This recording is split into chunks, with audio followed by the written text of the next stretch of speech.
we are one. We are one. God made this process within us, and there's a reason for it. And where it becomes an issue is when this portion right here, where it's sectioned off by this label that says human, representing our human identity, when these filters right here are influencing all of this information, because these are all built on, or all running on a subconscious program, meaning we're not consciously aware of it, and they're usually from a disempowered perspective, from a perspective of avoiding pain or reacting to pain. And so those are memories, language, our mood, decisions that we've made, beliefs that we have, values that we have, and our own identity, which is the human identity in this example. Okay, so that means if they're coming from a place of avoiding pain or reacting to pain, that means that the information, once gets processed and how we respond to it, is going to be from negative motivation. Okay, it's going to be negatively motivated.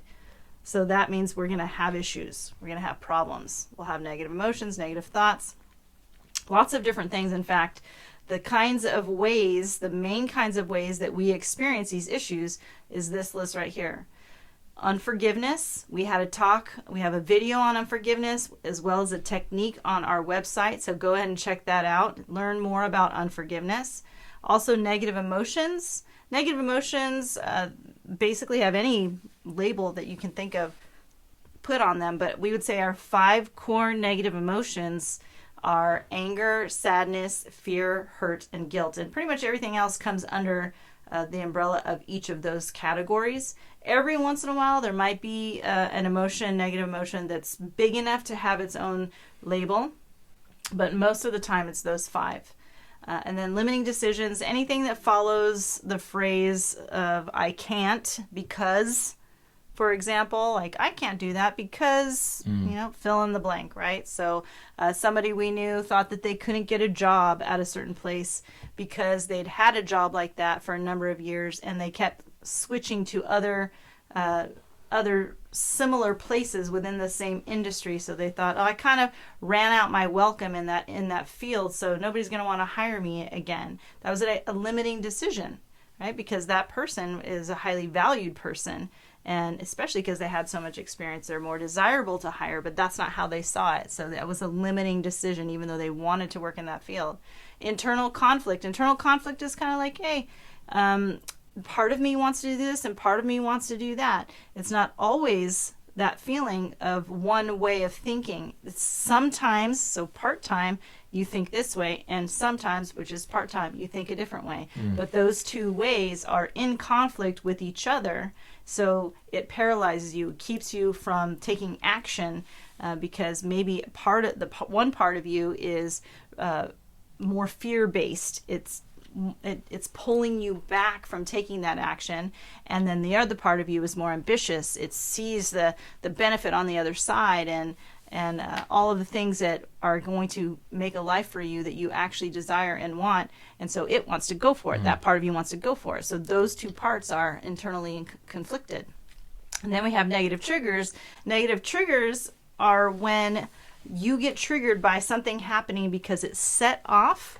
What happens is that emotion that has been building up over time because it has not been released yet, then all that whole buildup of that emotion goes off. So if you've probably never seen that happen in yourself or anybody else. If you've ever experienced somebody like spazzing out, like they just have like totally explode, and you're like, whoa, like what is going on? That is a total overreaction for the situation. Or maybe you have noticed that within yourself, that you, even if you didn't act it out, inside you just felt like this really, really awful, like super heavy and intense feeling that you're like, man, why am I having this huge reaction? It's so unnecessary and does not match what just happened. So that's because it's built up. And so all negative emotions are necessary. They're good, even though we're labeling them negative. What makes them negative is because they've been building up and have not been released. Right? We haven't given them over to God to release them. So they become too big. And they're burdensome now, and that's what makes them negative. So a negative trigger is something that can set one of those ticking time bombs off, if you will. And then the last one is problem benefit, and this is not a full list. This is a short list of the biggest ones, I would say.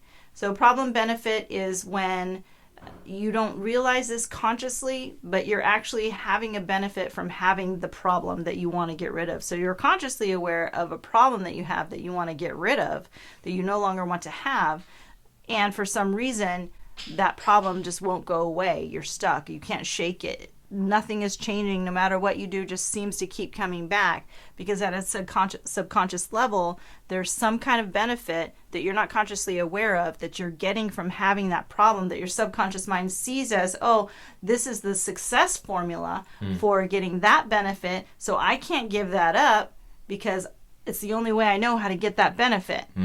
So these are the issues that typically are the biggest problems that people come up against that keep them in this negative state of having a reality with issues, with problems in their life. Okay, it doesn't mean their whole life is miserable, but if you're having any amount of issues, it's because there's something going on in these filters here that are associated with some unreleased built up stuff from one of these categories, okay, or multiple combination of these categories. So what do we do with all that? Yeah, so we're going to get into some specifics in the next video, and understanding how we go from this into our true spirit identity is the goal, actually, right? To have our mind of Christ so that we can see others the way that Jesus sees them, and also see ourselves the way that God sees us, so we can operate from that power. We can operate from that reality that God has done everything through Jesus, through the power of the Holy Spirit now active in our lives, that we can have this true spirit identity.